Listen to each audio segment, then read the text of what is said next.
Madame, Monsieur, bonsoir. Vous suivez le journal Info Pacifique. Bienvenue. Les titres à la une. La terre a de nouveau tremblé dans plusieurs villes d'Haïti le 24 janvier. Libération de la docteure d'Aymara Hélène Pérez à la Bédra a confirmé l'ambassade de Cuba en Haïti. Dossier politique, le candidat au poste de Premier ministre à l'élection programmée par le Conseil national de transition, Iswick Théophin, demeure convaincu que l'accord de Montana reste le meilleur outil pour sortir le pays de la crise globale.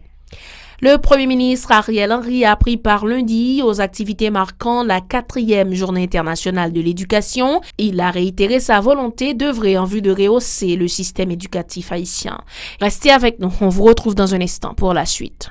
Si vous jugez que cette vidéo est intéressante, n'hésitez pas à liker et partager la vidéo. Et surtout, n'oubliez pas de vous abonner à cette chaîne et activer la cloche de notification pour ne pas louper aucune de nos vidéos. Le développement de ce journal, c'est maintenant. La terre a encore tremblé le 24 janvier dans plusieurs régions du pays, créant la panique au niveau de la population.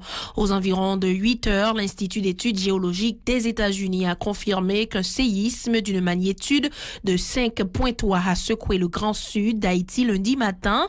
Après 9 heures, des secousses plus fortes ont été ressenties dans la presqu'île du Sud et dans le Grand Nord et le département de l'Ouest, ravivant les douloureuses séquelles des séismes de 2010 et du 14 août 2021.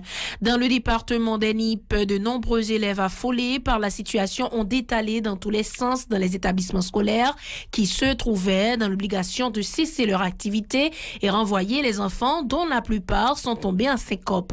Certains ont été admis à l'hôpital en vue de se faire soigner de leurs blessures ou de leur traumatisme. À la petite rivière de Nipes, des habitations seraient détruites tandis qu'au centre-ville, 2 blessés auraient été enregistrés. Un glissement de terrain aurait provoqué un décès à Fond-des-Nègres, a-t-on appris. Haïti kidnapping, les caïds du quartier Marty sont libérés dans l'après-midi du 23 janvier. La docteure d'Aymara Hélène Pérez à la Bédra a confirmé l'ambassade de Cuba dans un tweet. Le médecin généraliste a été enlevé le 13 janvier à l'entrée sud de la capitale par les malfrats qui répandent la terreur au sein de la population. Aucune information n'a filtré sur les conditions de cette libération ni sur l'état de santé de Madame Aladebra. Restons toujours dans le dossier d'insécurité. La machine infernale de l'insécurité continue de faire des victimes de la région métropolitaine de Port-au-Prince. Au moins 1 cas d'assassinat et 4 cas de kidnapping connus ont été répertoriés ce week-end, notamment dans les communes de Delma et de Pétionville. La communauté évangélique est à nouveau en deuil suite à l'assassinat vendredi du pasteur Mathieu Chériné à Delma. La victime essayait d'échapper à une tentative de kidnapping. Le pasteur Mathieu Chériné était également professeur de créole au lycée des jeunes filles à Port-au-Prince. Par ailleurs, les responsables de l'hôpital Saint-Luc et de la fondation des petits frères et sœurs réclament la libération sans condition de leur employé Naromi Bartol, enlevé le 19 janvier à Delma. On a aussi été informé du rapt d'au moins 2 autres personnes en provenance des États-Unis, dont l'une à Thomasin à Pétionville. Un autre un incendie qui s'est déclaré le 21 janvier à Tor 10 suite à l'explosion d'un site de stockage de produits pétroliers a fait au moins 1 mort et plusieurs blessés, parmi eux 2 sapeurs-pompiers. À présent, parlons politique. Le candidat au poste de Premier ministre à l'élection programmée par le Conseil national de transition, Iswick Théophin, demeure convaincu que l'accord de Montana reste le meilleur outil pour sortir le pays de la crise globale. Selon lui, le document a charrié les revendications de toutes les forces vives de la nation. Plus loin, il appelle à la collaboration de tous les secteurs pour sortir le pays du bourbier. Iswick Théophin au micro de Vladimir Prédeville et Joseph-Philippe François. Accord Montana a véhiculé qui c'est transition pour fâcher. Une transition qui doit établir un autre État. Une transition qui doit porter justice sociale et bien-être pour tout le monde en dans la population haïtienne. Étant donné que l'accord Montana lui charrier un ensemble de revendications, notamment mise en place conférence nationale souveraine. Mettez sous pied un comité justice et vérité qui pour faire lumière sur l'ensemble des crimes décents, crimes financiers qui fait en dans le pays d'Haïti. Qui prend en compte question insécurité, vol, pillage, dilapidation, paupérisation, qui constituait comme principe dans la société haïtienne. Nous dit désormais, transition coupée fâchée, il doit renoncer avec genre de pratiques ça. Et c'est dans l'optique ça, il y a un ensemble de partis politiques, il y a un ensemble d'organisations, société civile, il y a un ensemble d'organisations populaires qui fait choix de moi-même. Par rapport avec la bataille que nous menons dans le pays, par rapport avec la cohérence nous dans la bataille pour bien-être dans le pays, eh bien, on dit, désormais, il y a besoin d'un autre visage, un visage qui est capable de symboliser rupture, un visage qui pas danser collé avec impunité, avec corruption, avec vol, avec pillage dans l'État. De son côté, la militante Manouchka Jules invite tous les acteurs à primer les intérêts du pays sur leur ambition personnelle.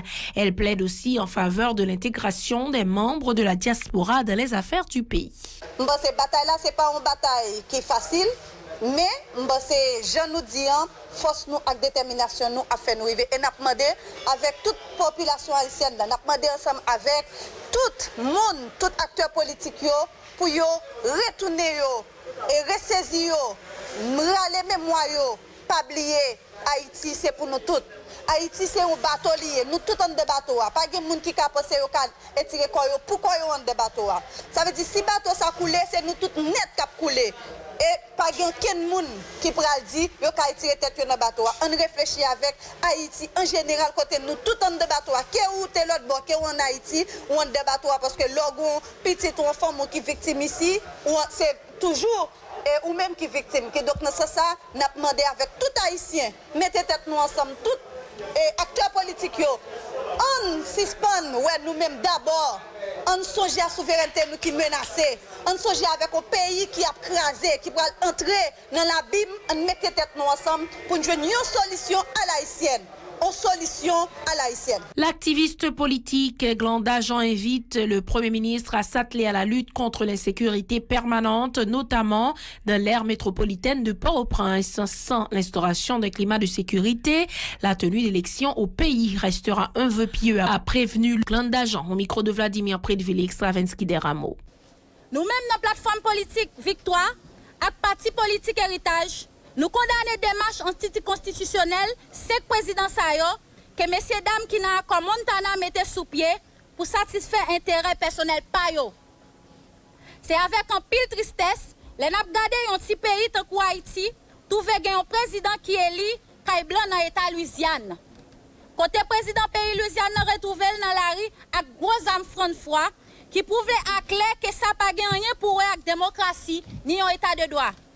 C'est pour ça même, nous avons demandé Père Mariel Henry, premièrement, mettez sécurité dans le pays.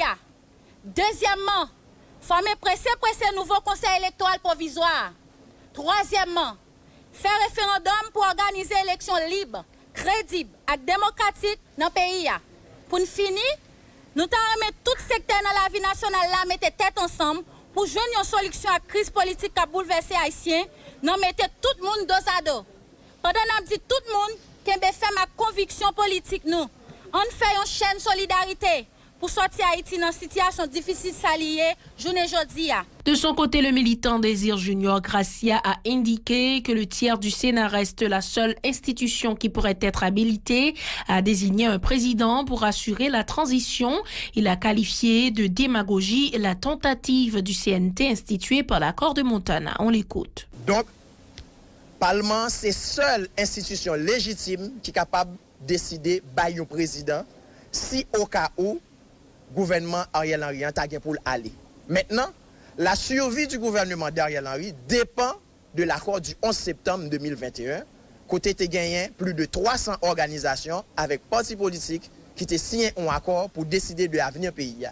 Maintenant, si en cas de consensus, Parlement qui est légitime, capable d'intervenir et nécessiter pour gagner un président. Donc, le sénateur Joseph Lambert est le mieux placé pour devenir président d'Haïti. Nous-mêmes, nous condamnons action démagogie à Montana qui priorisait un collège de 5 présidents qui à la fois représentait un acte anticonstitutionnel et un affront à la démocratie. Merci. Le Premier ministre Ariel Henry a pris part lundi aux activités marquant la 4e journée internationale de l'éducation. Il a réitéré sa volonté d'œuvrer en vue de rehausser le système éducatif haïtien. Le chef du gouvernement a évoqué l'idée de l'école haïtienne au XXIe siècle basée sur la promotion de la paix et des progrès culturels. Il a aussi promis de mobiliser toutes les ressources en vue de la reprise des activités scolaires dans toutes les régions du pays. Ariel Henry annonce aussi l'intégration d'une nouvelle cohorte de 100 enseignants dans le système. Ariel Henry au micro de Hirsch Rézy, les mots de Legend. En cette journée internationale de l'éducation, mon gouvernement poursuit le chantier de la mobilisation du personnel éducatif en accueillant ce matin 100 enseignants. Le ministère poursuivra cet effort au rythme des disponibilités dégagées et fera également de nouvelles annonces relatives aux arriérés de salaire du personnel contractuel. Chers enseignants, chers syndicats d'enseignants, vous êtes le poteau mitant de l'édifice scolaire.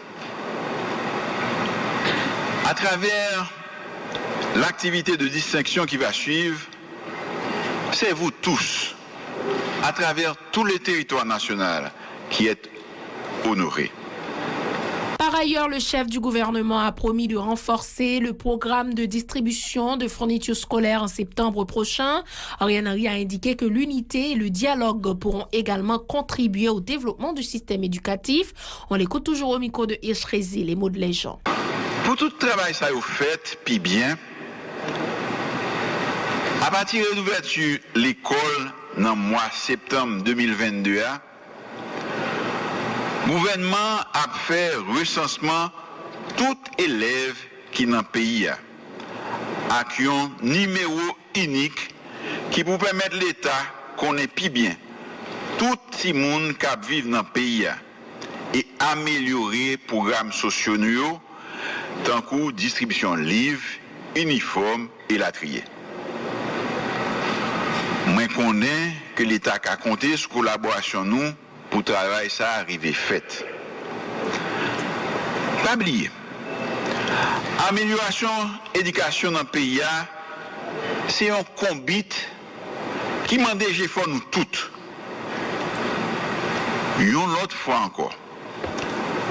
Dans l'occasion de la Journée internationale de l'éducation, moi encourager le dialogue pour favoriser bon gens qualité éducation atterri tout partout et permettre de former une génération citoyenne qui paraît pour mettre main dans le développement pays. Il faut indiquer qu'en marge de la conférence internationale sur la conjoncture en Haïti le 21 janvier, le gouvernement canadien a publié un communiqué annonçant le décaissement de montant de 50 millions de dollars au profit du pays. Ces fonds sont destinés à l'exécution de certains projets sociaux et au renforcement des efforts pour l'instauration d'un environnement sécuritaire en Haïti. Selon le premier ministre canadien Justin Trudeau, la capacité d'intervention de la police nationale est notamment ciblée par des programmes de formation à l'intention des agents. Aussi, 2 volets de formation seront financés à partir de ce don à hauteur de 12 millions de dollars chacun. Lors de la réunion du 21 janvier, les partenaires avaient insisté sur la nécessité de fournir un accompagnement technique à la PNH dans la perspective des prochaines élections visant à rétablir l'ordre constitutionnel en Haïti. Dans le cadre de ce don du gouvernement canadien, plus de 17 millions de dollars sont consacrés à la promotion de la lutte pour le respect des droits de la gente féminine, la lutte contre l'insécurité alimentaire chronique et l'amélioration des infrastructures sanitaires sont entre autres objectifs recherchés par les autorités canadiennes à travers l'octroi de ce don à Haïti. Restez avec nous pour la suite de la programmation.